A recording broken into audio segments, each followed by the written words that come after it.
हाजिरी लगइले ना पिया ओइले ना।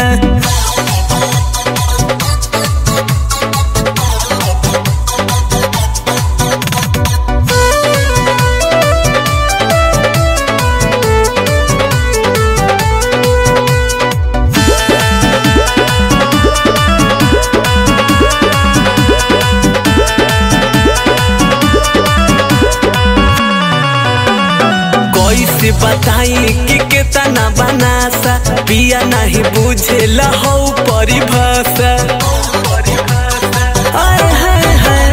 कैसे बताई कि केतना बनासा पिया नहीं बुझेला हो परिभाषा। दिया बात सारी रात जरा देव रहल बुझैले ना।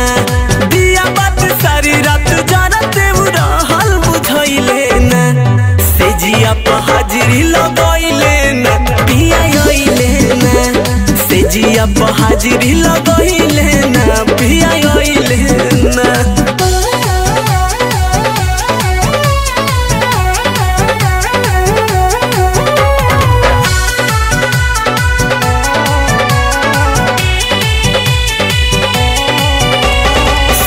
कहीं सखी जवानिया सतावे रजऊ के रहना तनियो सभावे।